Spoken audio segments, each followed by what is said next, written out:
I like to keep us punctual, given that we only have an hour together. So if Judith, our lovely presenter of the slides, can start the show.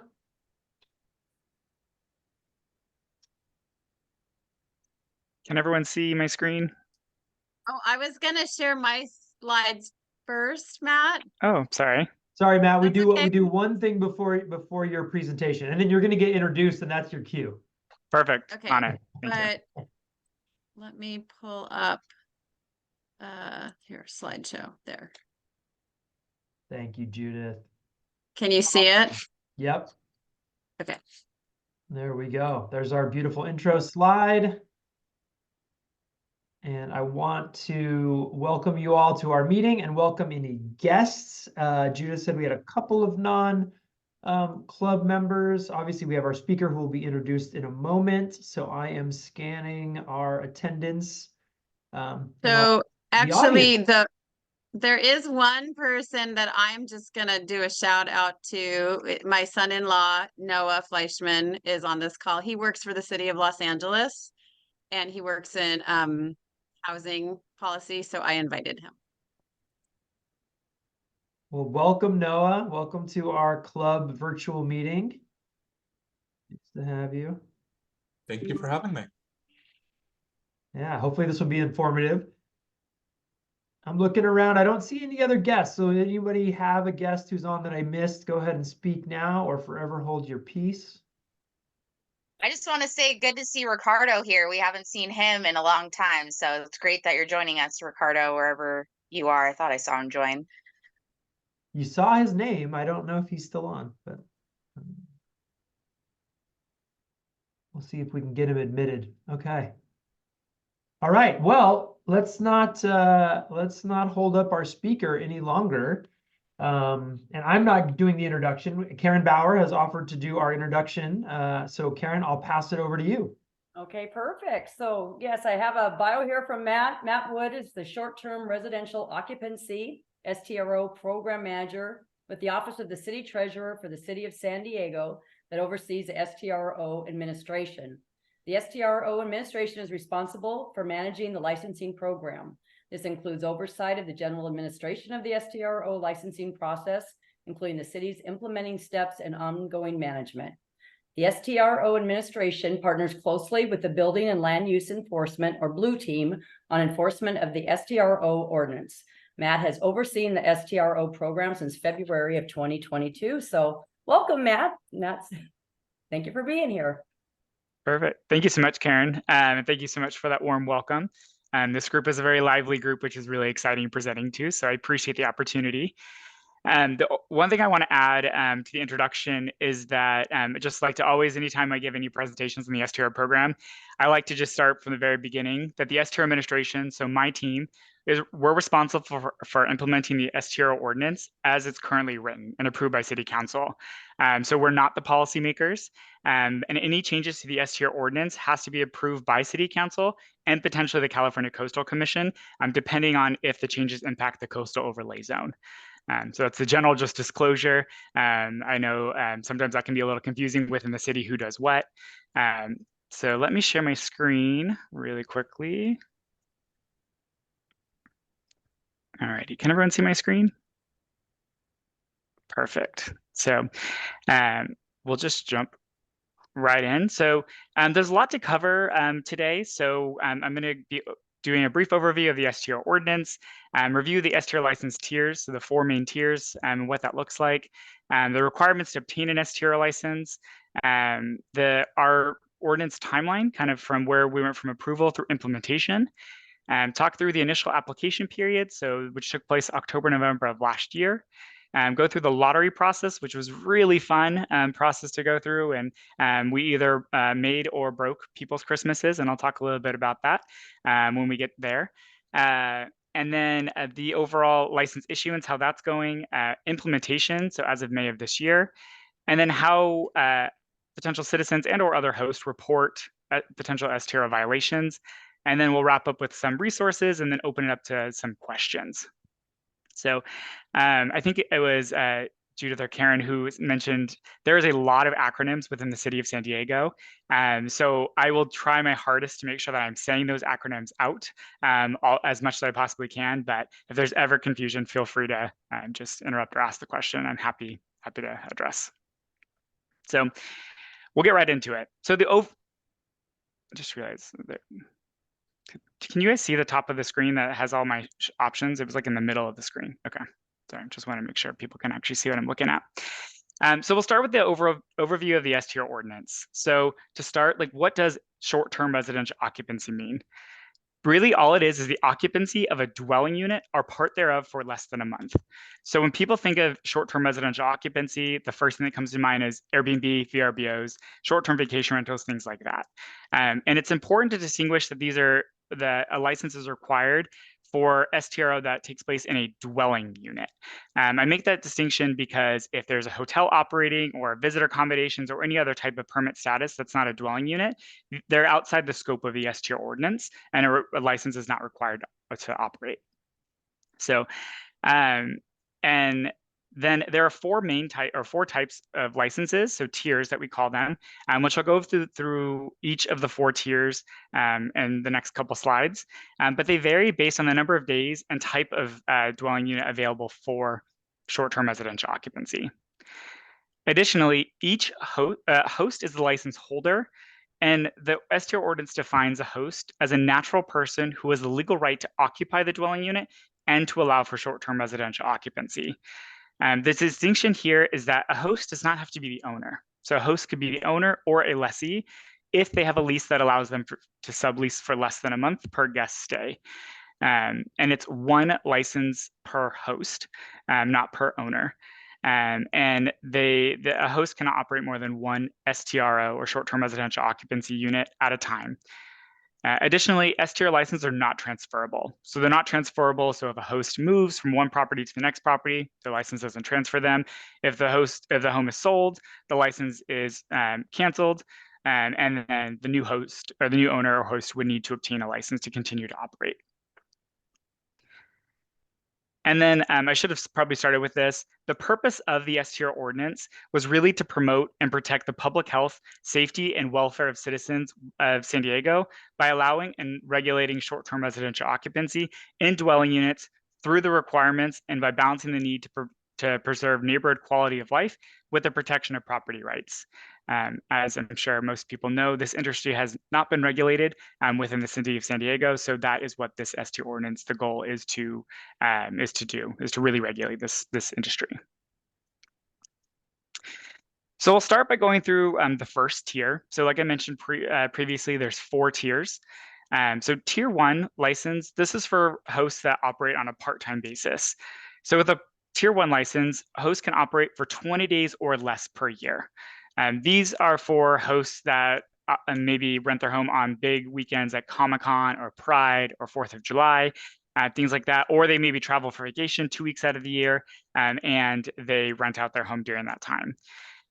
There are no limits on the number of available tier 1 licenses, and a host can actually reside on site or can live off site. So it kind of depends on how they want to operate. The biggest thing is, though, it's 20 days of booking activity per year with a tier 1 license. Tier 2 license, this is probably one of the most confusing of the license tiers, just because it's home sharing. So home sharing is renting a room or rooms within a home for more than 20 days per year if the permanent resident resides on site or the host resides on site at least 275 days per year. So the goal of tier 2 is really like the thought is there should be minimal issues because the host physically resides on site. With a tier 2 license, a host has the option to do up to 90 days of whole home rentals, so where the host does not need to physically be on site. So this could be like summer months or winter months, depending if they might move for that time frame. Tier 2 licenses also apply to properties like duplexes or triplexes, or even permitted ADUs on the backyard. So in short, basically, if I live in a duplex, I can live in one side of the duplex and use a tier 2 license to rent out the other side, as long as I reside on site and both sides of the duplex are on the same parcel for at least 275 days per year.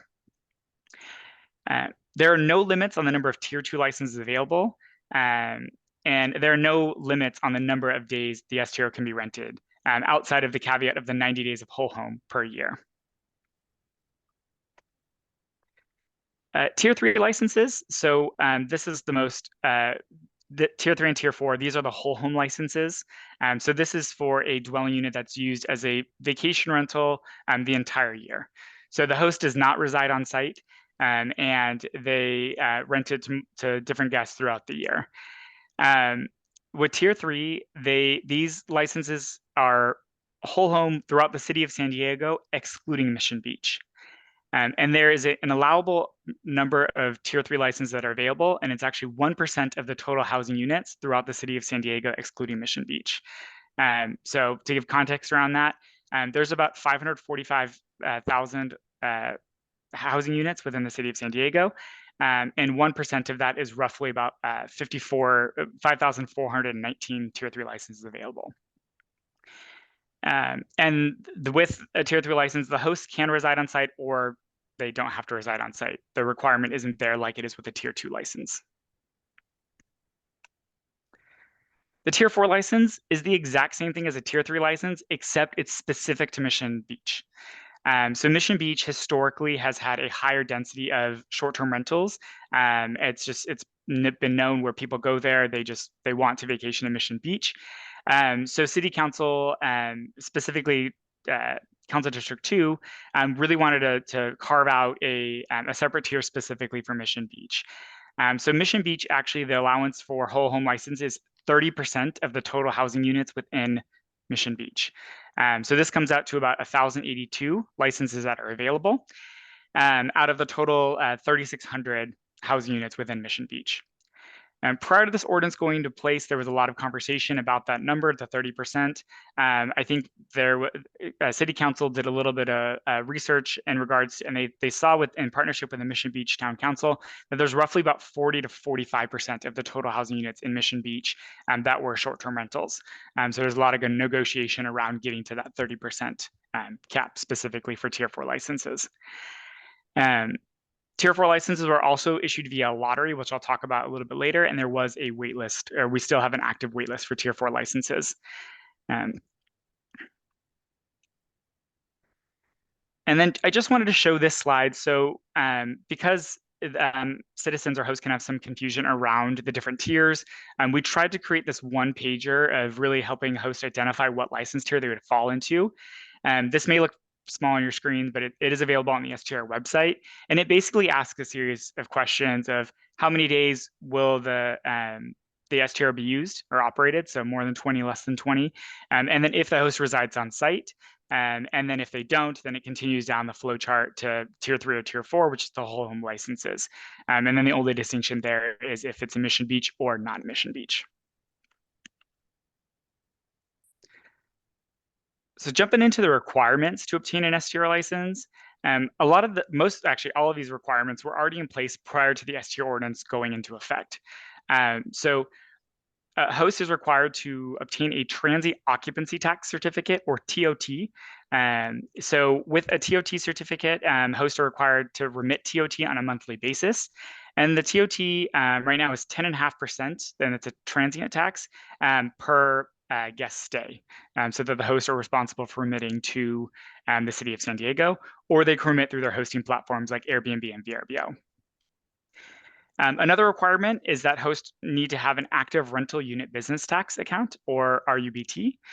So this is for any property owners who rent any or all a portion of their unit for more than 6 days in a calendar year. So rental unit business tax doesn't just apply to short-term rentals, but it also applies to long-term rentals. So if you have a property that is a rental property, you also have to pay rental unit business tax, and it's an annual once-a-year tax. The next thing is business tax certificates. So if the host is not the owner of the dwelling unit, they are required to obtain a business tax certificate and remit annual business tax, because operating a business if the host is not the owner, that is operating a business, and a business tax is required. The last requirement is that there can be no pending enforcement actions. So a pending enforcement action is really any outstanding assessments, taxes, penalties, or penalties assessed by the city resulting from investigations, audits, pending litigation, code enforcement violations, things like that. And that are any violation of this ordinance or any violations of the San Diego Municipal Code. Additionally, another requirement, it's important to note that the requirements on this slide are specific for license issuance, but hosts are also responsible to comply with all laws of the San Diego Municipal Code, and this includes ADUs. So ADUs are accessory dwelling units. It's been a hot topic in the world of short-term rentals. So land use code prohibits any ADUs that were permitted after September 2017 to be rented for less than 31 consecutive nights. So those types of structures are ineligible for STRO unless it was permitted prior to that September 2017 cutoff date.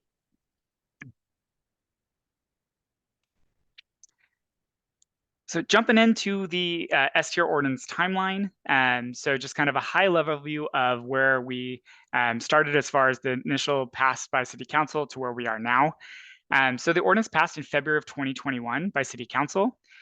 In March of 2022, we had to present to the Coastal Commission, or the California Coastal Commission, for their full certification. And when we presented to the California Coastal Commission, they had recommended modifications to the ordinance. So we did not get the full certification at that point. And those modifications were pretty minor in a sense. It was codifying the lottery stratification methodology with basically how we were going to be issuing the licenses. So initially, city staff had come up with our methodology for license issuance, specifically for Tier 3 and Tier 4 licenses. And we were basically stratifying it by community planning area. So in short, the number for Tier 3, the number of applications that were submitted in a specific community planning area, that's the percentage of licenses that that community planning would be awarded, or community planning area would be awarded.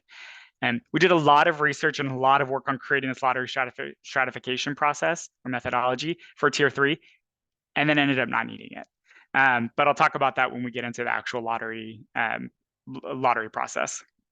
The other modification that the California Coastal Commission required was they added a sunset clause. So basically, the ordinance had to go back to the California Coastal Commission by January 1st, 2030, in order to be basically recodified or fully certified to continue to operate. With that, because the California Coastal Commission made these modifications that we basically accepted, we had to go back through the City Council approval process. So we went to City Council in June, and it was passed by City Council, and it was approved by the mayor in July of 2022.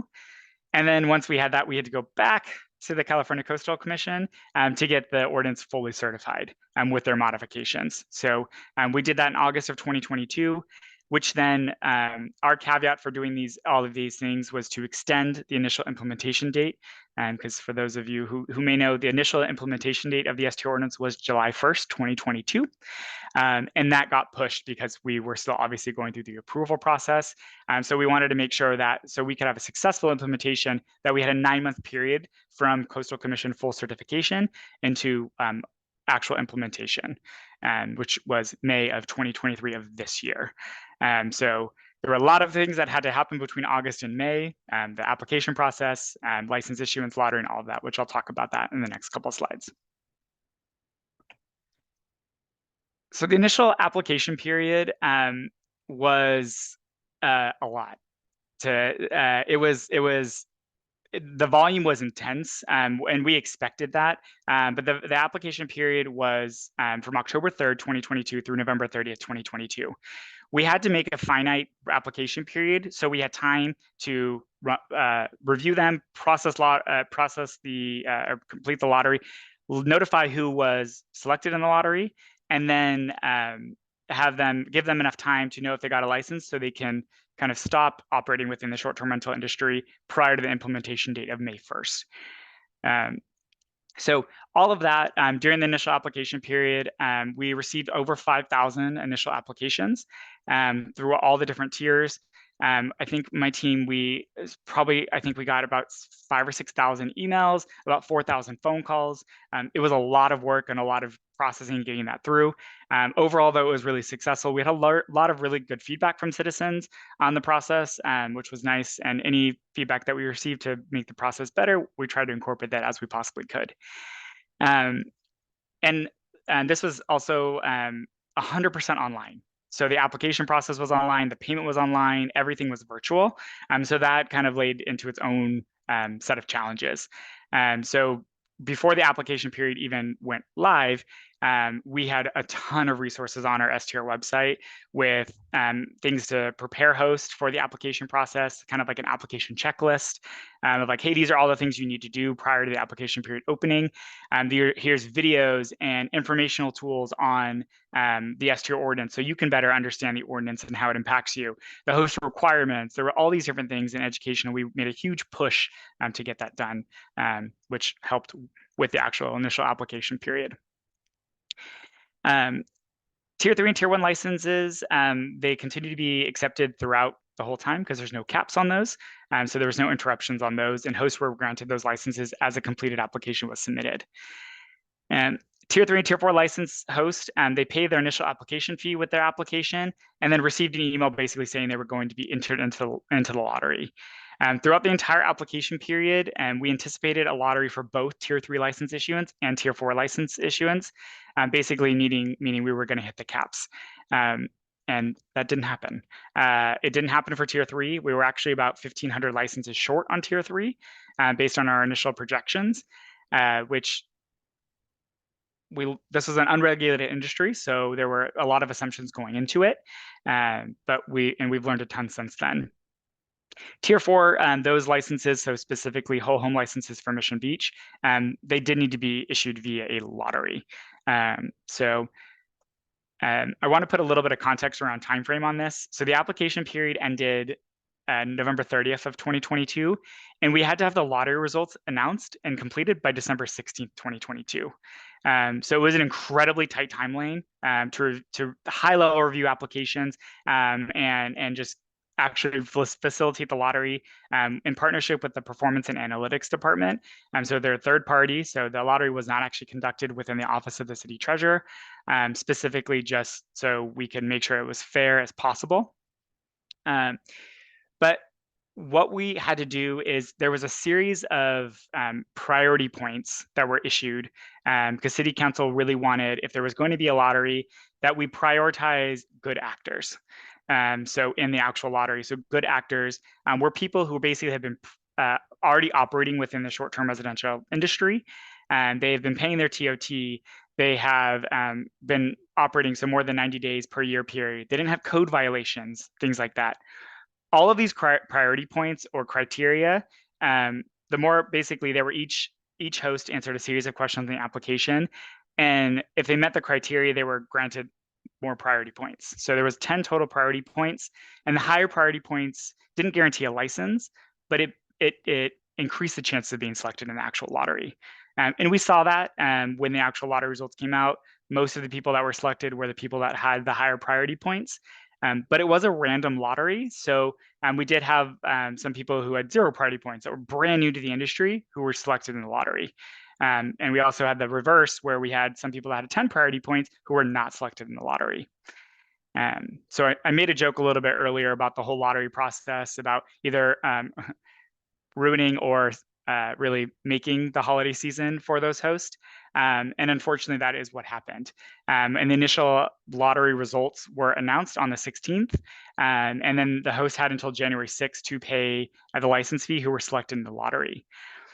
We had 1,290 initial Tier 4 applications and only 1,082 licenses available. So we had about 198 people put on a wait list. And so we've been monitoring that wait list, and we update that wait list on a regular basis. As licenses become available in Tier 4, we're issuing to those people on the actual wait list.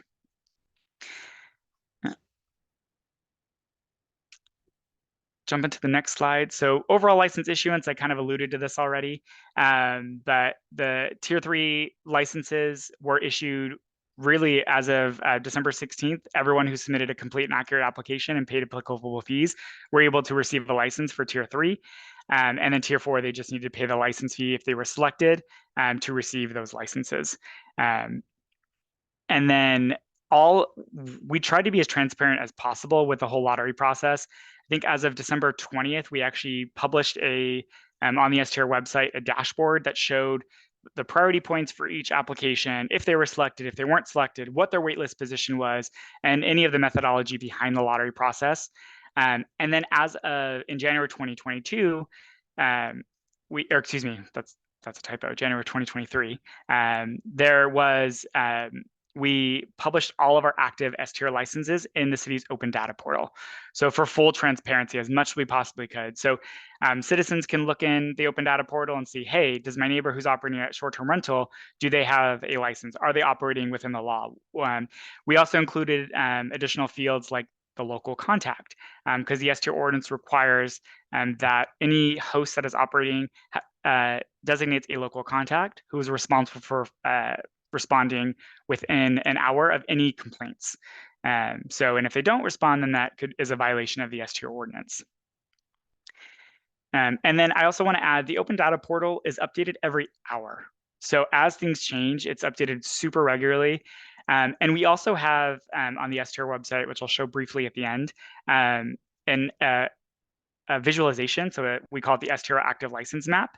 So citizens can actually type in an address and look to see if there's a license available for a specific dwelling unit, as well as it pulls all the information for the active license. So the host name, the local contact name, the local contact phone number, the rental unit business tax account, the TOT certificate, anything and everything that a citizen may want, we tried to put available to the public. Going into overall STRO or the ordinance implementation as of May 1st. So that was a really fun day for us because there was so much buildup getting here of actually being getting here. And so this is the day that an STR license was required for all STROs operating within the city of San Diego. So we partnered closely with the large hosting platforms like Airbnb, VRBO, and worked with them to ensure that the host had a license, and there was required fields that were added to these hosting platforms that would help with overall compliance and ensuring that any host that was operating a dwelling unit without a license, they were automatically delisted.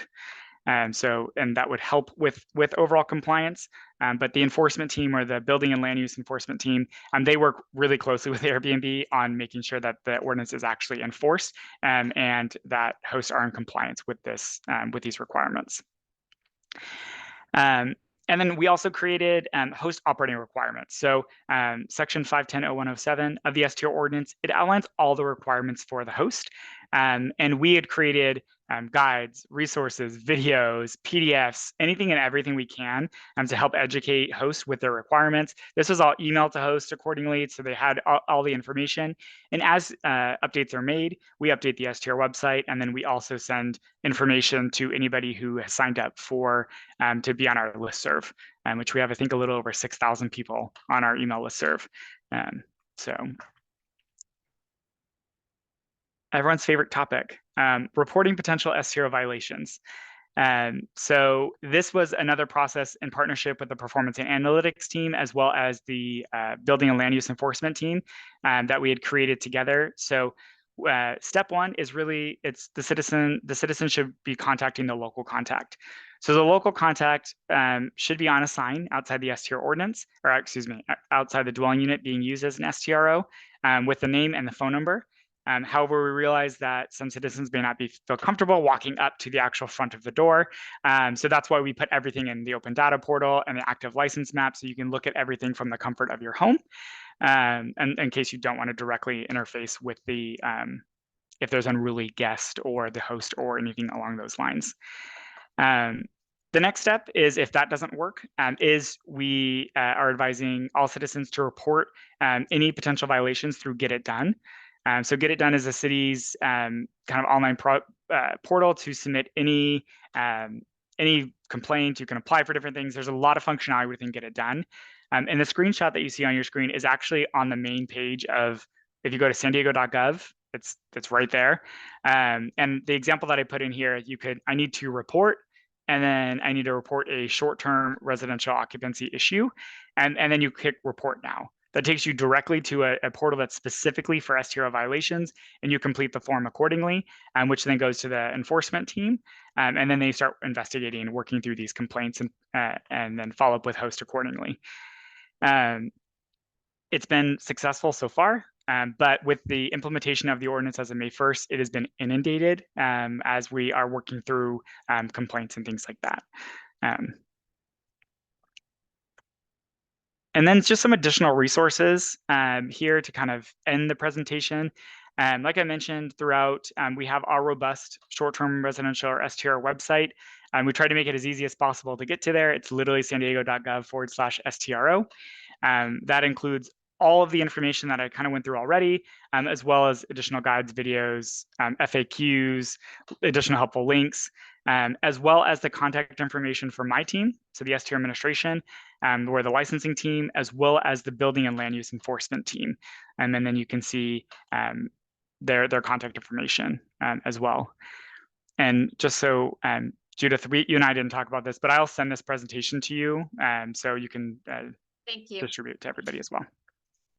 So, cool. I will open it up to questions. Thanks, Matt. Virtual format, if you can, I see Doug has his hand up. You can use your real hand or the virtual hand. I saw another hand pop up. Go ahead, Doug. You were the first I saw. I'm curious about the enforcement mechanism when you find violators. Is it the city attorney that takes them to court to seek an injunction against the use of the property for short-term residential occupancy? It depends. So I'm going to be general on this sense because my team isn't the enforcement team, so I don't want to misspeak. But generally speaking, if there is a proven violation of the STR ordinance, the building and land use enforcement team, they will issue either administrative citation and or a civil notice penalty and order. That's basically kind of an aggressive letter like, hey, these are your violations, you need to comply. And they give them a certain time frame to comply. And then if they don't comply, there are fees that are assessed, which I believe are $500 per violation per day.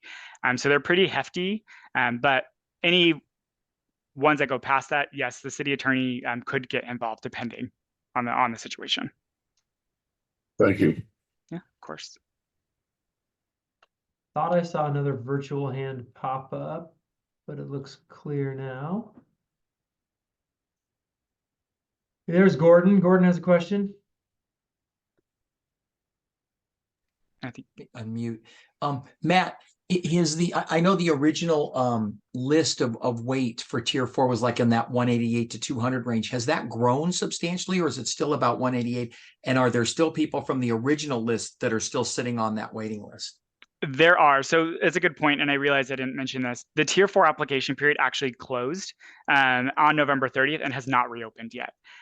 So those people that are on the wait list are the original people on the wait list. And so we were working through that. There's currently 175 people on the wait list, but there has been turnover.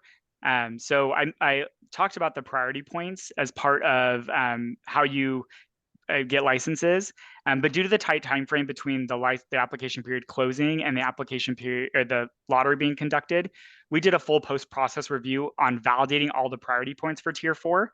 And we had, I think during that time frame, we ended up revoking about 30 to 40 people who actually didn't provide accurate information or tried to kind of game the system, so to say. So we did validate that. So they basically lost their priority for a license. And some of them were completely unintentional. I answered the question incorrectly, but it was very black and white with us. We had to be that way for fair consistency across the board. So the caveat that we did for those hosts is we allowed them to actually be added to the end of the wait list. So they basically lost their priority, but there was no real violation of the STR ordinance. And so that's why the number doesn't look significant, like it hasn't dropped much, but I think we've actually issued about 70 licenses from the waitlist. So tier 4 hosts on the waitlist have seen a little bit of movement and have been happy about that. So that was a long-winded answer to your question. Yeah, no, thank you for clarifying. Yeah, of course. Anyone else? Questions? Noah, go ahead. Thanks for joining us. No, thank you for having me. I think like Judith mentioned, I'm from Los Angeles, so I don't know if this is a problem in San Diego, but in LA, we've been having an issue where in areas where there are short-term rentals, there's been a high density of them, particularly like our coastal areas like Venice Beach or Santa Monica. It really impacts like the rental market, the long-term rental market, and the area around it, like increasing prices. So the city of Los Angeles recently, as part of our actual, every decade housing element, said that we're going to try and limit the issuance of short-term rentals and the use of short-term rentals and try and, invest in more, permanent or long-term rental options. Admittedly, we don't have something like a cap on, or a lottery like San Diego does, but I was wondering if San Diego's doing anything to make sure that these short-term rentals don't disrupt the broader market. Yeah, so great question. That was the intent of the caps, to really limit the short-term rentals in the city of San Diego. I mentioned earlier that we anticipated hitting the caps for both Tier 3 and Tier 4 licenses in the initial application period. Because based on data from like Inside Airbnb, I don't know if anybody's heard of that, they anticipated there's about 16,000 or 13 or 16,000 roughly listings in the city of San Diego, but it wasn't necessarily one listing per host. So it was hard to kind of really identify that. So we anticipated that, and that's why the caps were set in place. So we still allowed short-term rentals, but significantly decreased the amount of short-term rentals in the city of San Diego. And so, yeah, and we anticipate hitting the cap for Tier 3 probably by the end of next calendar year. But it's hard to say. But Tier 4, where it's highly dense or very dense for STROs, has been limited, for sure. With, like you mentioned, the goal is to allow for more rental units or long-term housing within the city of San Diego. Thank you. Any last questions for Matt? Awesome. Thanks, Matt. Very informative. Hopefully we all learned a lot. Thanks for doing what you do, and appreciate your time today to present to the club. Of course, thank you for having me. Yeah, And you're welcome. if there's any welcome follow-up, to stick around if you want. cool, we'll do. And if there's any follow-up questions, Judith, I'll send my contact information too. So feel free to reach out if there's anything else. Thank you, Matt. Oh, appreciate it. Awesome. Well, as we transition back into some club business, I know we had a few other people join the meeting. Karina, do you want to welcome? I think we had a couple others add. I know we had a few come in and go out. Ricardo is here. Hello. And it's almost your birthday. There we go. Welcome. Thanks for joining And us. It's so Eldon good- Thompson. Hey, Yeah, Floros, it's your brother, right? My brother from another mother, Eldon. Is that Max Shetter? Max, is that you? You're on mute, which not that's a bad thing.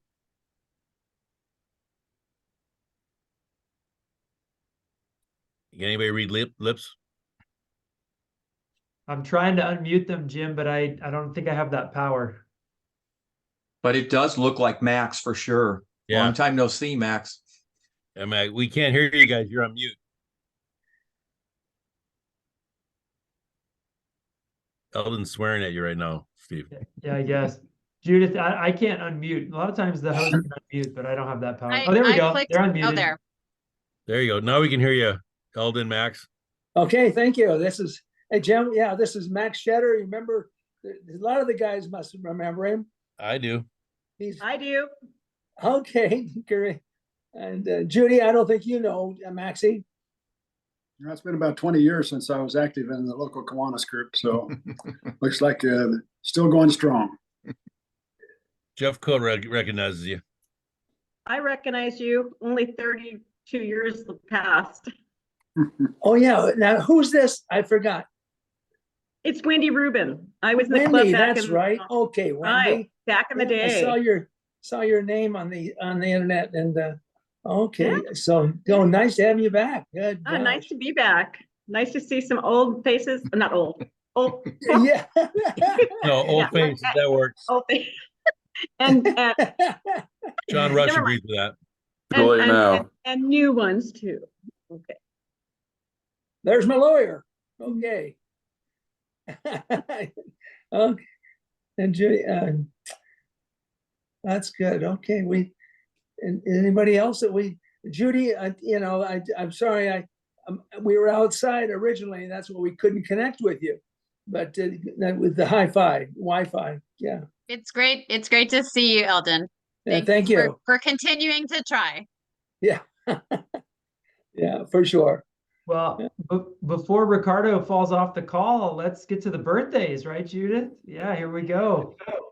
It's December birthday month, and it's a small list for our club, but distinguished nonetheless. So happy birthday to Ricardo, Tyler, who's not on the call, Judy, who's not on the call, and Tracy, who's not on the call, but hopefully they'll be at the in-person luncheon later this month so we can ask them for a generous birthday contribution to the club and sing to them as well. And it's Yeah, our and favorite. just on that note, just in case people don't know, Tracy Knight is our newest member that we just voted in last week at the club board meeting. So everyone give Tracy a warm welcome when you see her and wish her a happy birthday. Yeah, awesome. Thanks, Karina.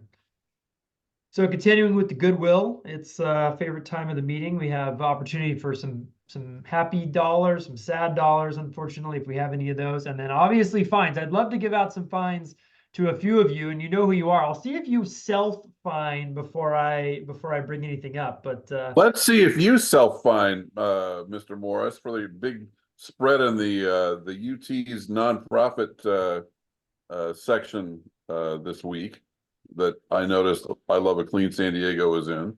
well, I'm glad you noticed, Doug, but that's a paid ad. We had to pay to get that in there, so I don't really think that's fine worthy. And plus I can veto all fines, so I appreciate you trying. The January 6th prosecutor will be in touch with you. Yeah, exactly. Yeah, I already I met think with the Warren We Commission. can override the veto. Well, speaking of vetoes, Jim, nice to see you. Do you have anything you'd like to say to the club? You know, it's just good to see everybody. They're a little smaller than I remember. My brother from another mother, Eldon, buddy, good seeing you. We gotta connect. And Steve, you're doing such a fine job as the club president. I just want to compliment you. That's called sucking up. Uh-huh. How about Karina though? How great of a job she's doing, man. I'll self-fine myself. We went to Tijuana on Saturday, a bunch of us with international relief teams, and we helped build a house in Tijuana, actually 2 houses in Tijuana. And if you know me, I tend to gloat about things like my global entry. And so big time gloating, just saying how much better it is. And then we get to the border after a very long day, waiting in a very long line in a van full of people that just want to get home to their families. And then we get to the front, and who gets flagged? Matt and I. We didn't realize you had to activate your global entry renewal cards. So we had to go to secondary and wait. And thankfully, the van was full of nice people. I would have just thrown us out of the van if the roles had been reversed, but it took us an extra 25 minutes, and I'll double that for Matt and I. So I'm going to donate $50 to the cause for adding more grief to a great day with the van people. Karen was there, and Mike drove us. So this is really for Mike for having to labor even longer on our fun day to Tijuana. Now, Karina, that's what you're telling them you got sent to secondary for, but I want to know what the real reason is you got sent to secondary. It wasn't because I brought a banana. Kate had one, and she managed to get through without being caught with her banana. So, you know. I never even knew there was secondary, so it was a great experience for me. Oh, wow. Yeah, well, I got a call from Brian that evening reminding me if Karina didn't self-fine to bring this up. So thanks. You know, for self-fining, Karina, you should reduce your fine. For those of you that are not self-fining, I'm looking at a couple of you. We may have to increase the number here, but who else has something to share? Happy, sad dollars, anything else going on in the club?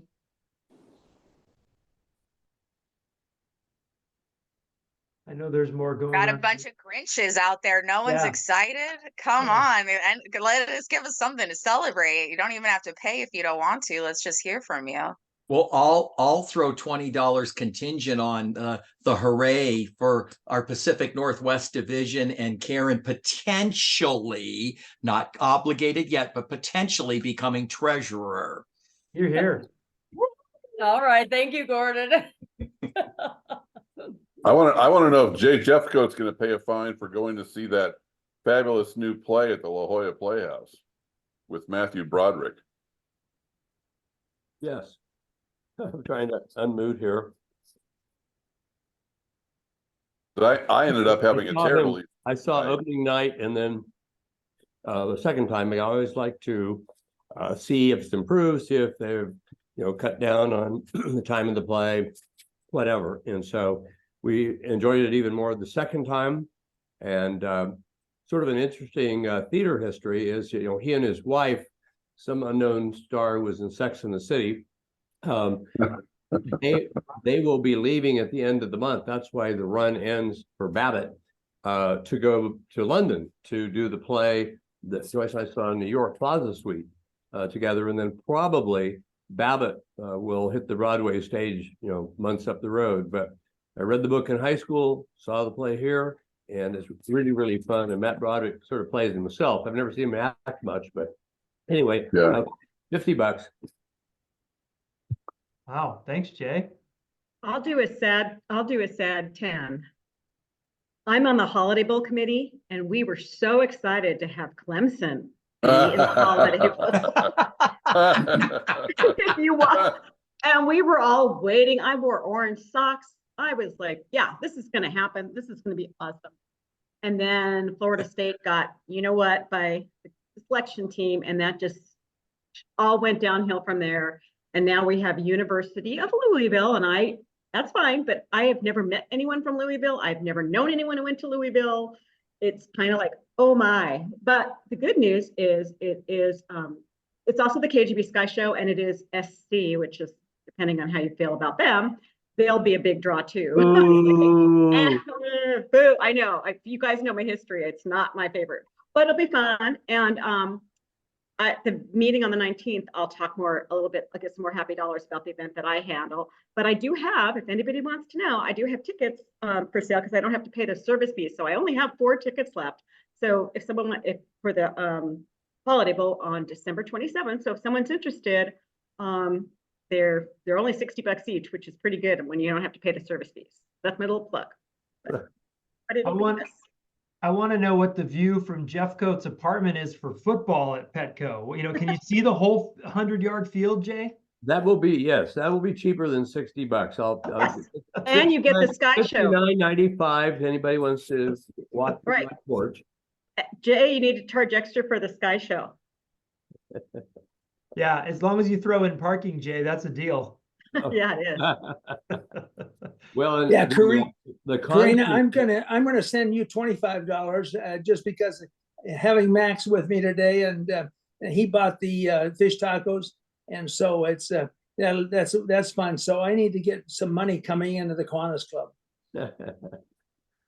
Thanks, Awesome. Alden. Great. Awesome. Okay, I know we have a few other slides to get through, so if no one has any other updates. Oh yeah, we have some items to auction off. Thanks to Wendy. You just mentioned a couple tickets you were selling. This is different. Yeah. Yeah, I've got a couple tickets to the Midway, and this is their holiday event, I'm guessing.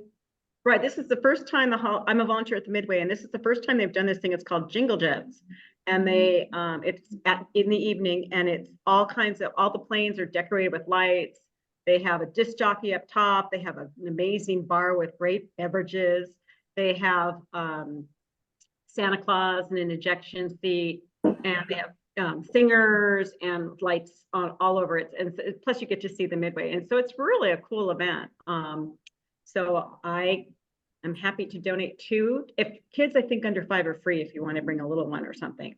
So I've got 2 tickets, and I will email them right on to the person who takes them. Okay, so there are 2 tickets valued at $25 each, so $50 total. why don't we start the bidding just under that for a steal, right? Does anybody want to start a bid of $40 for these tickets? I do. I hear and Great. I do, but I can't click Karen. fast Oh, enough. I'm sorry. That's Karen. There you go, Karen. Howard says Thank I you. do.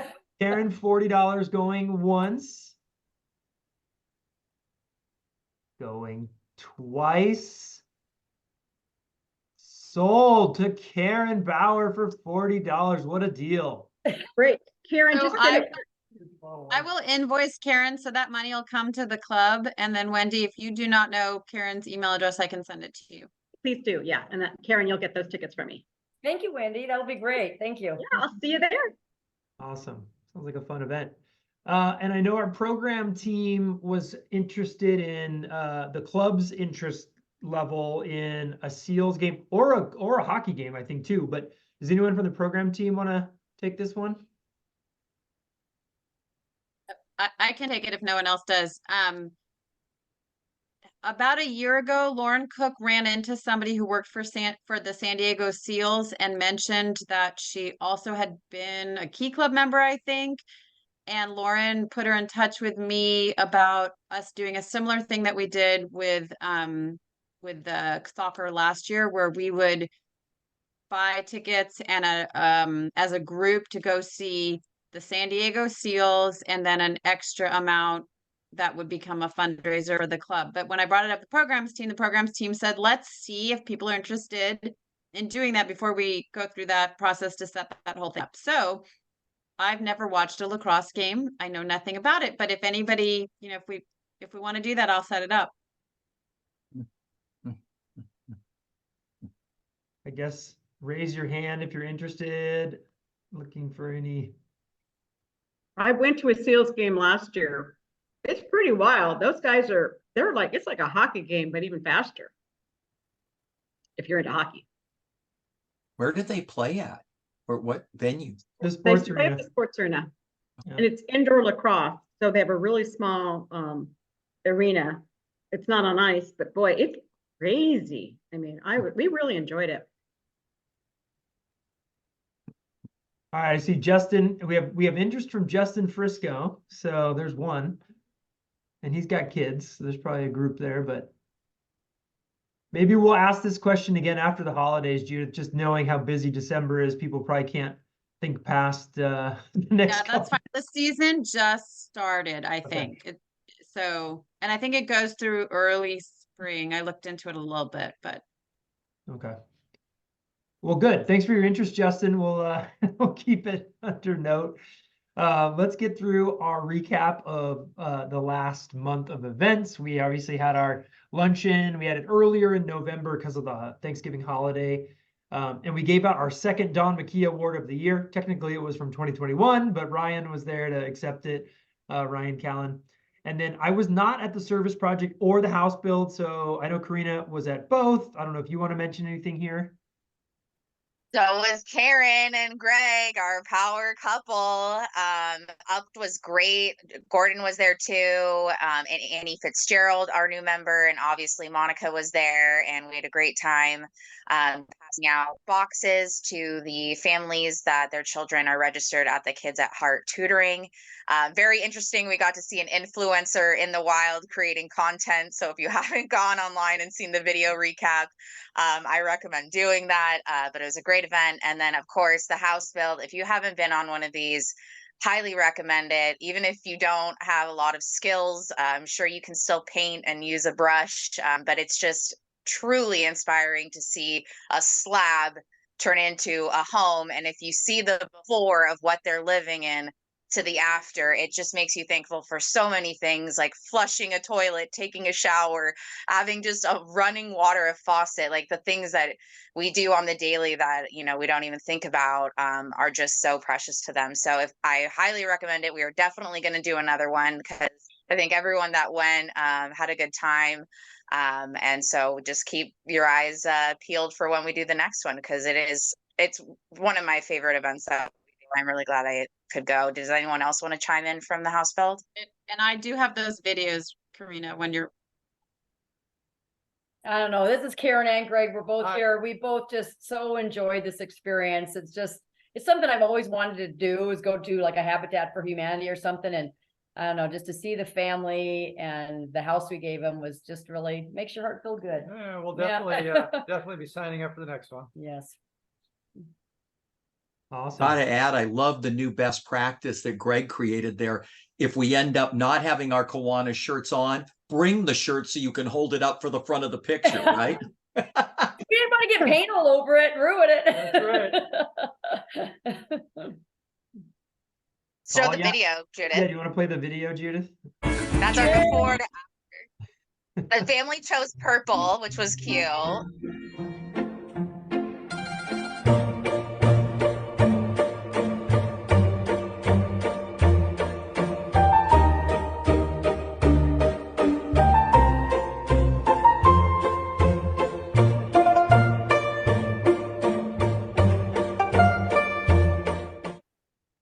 So we made a purple house for a beautiful family of 5, and a little matching outhouse to go with it. So it was a great day.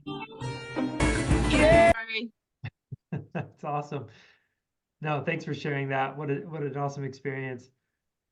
Okay, well, guess what? We're about 2 months away from Laurels for Leaders. So if you have not purchased your tickets, bought your sponsorship, all the above, you can do it now. Registration is live. It's the 67th annual, held on the campus of San Diego State. And I believe have we confirmed I know our keynote is technically unconfirmable until maybe the week before, but have we started publicizing yet who our keynote's going to be? It is on his calendar, but we do not have permission from his communications office yet to proactively advertise him yet. Got it.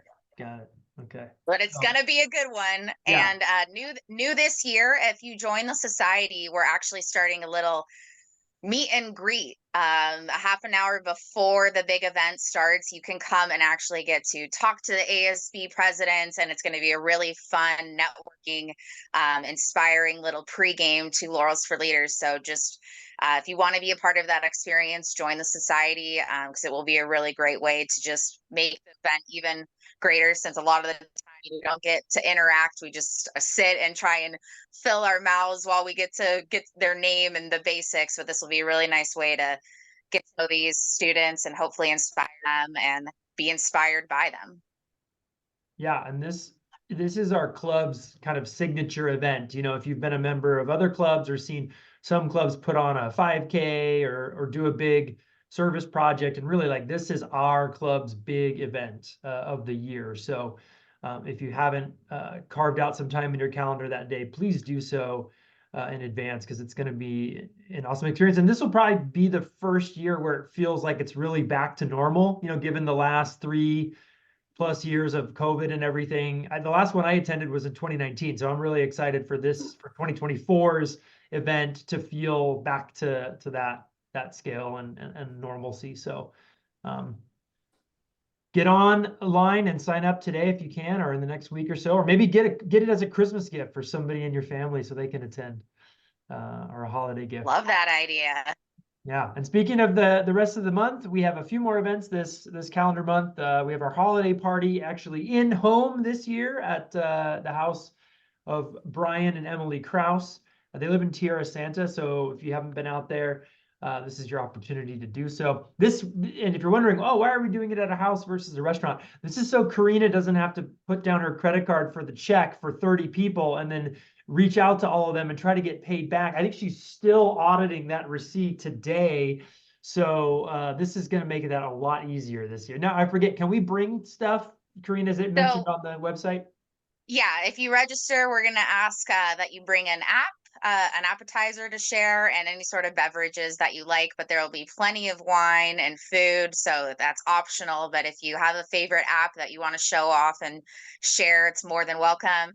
And the attire is just going to be comfortable holiday attire, because we're going to be indoor, outdoor. So just wear warmth. Don't worry about looking fancy. Just come in your best Grinch sweater or whatever you have for the holidays. But again, that's not necessary either. We're just looking to have some fun and enjoy our time together during this festive season. Great. And I know we're at 1 o'clock, so we'll just wrap it up. Please visit the website to check out. We have another luncheon coming up this month. If you haven't been to our new site at Elijah's in Kearney Mesa, you can get an opportunity to do that on the 19th. And then we still have a service project. I saw Jeremy was on the call a few minutes. Yeah, he's still there with the Salvation Army right before the new year. So please take a look at that on the website. If you want to sign up and participate in serving meals with the Salvation Army, you can do that. So with that, unless there's anything I missed, thanks everyone for attending. And hopefully we'll see you at an event coming up later this month.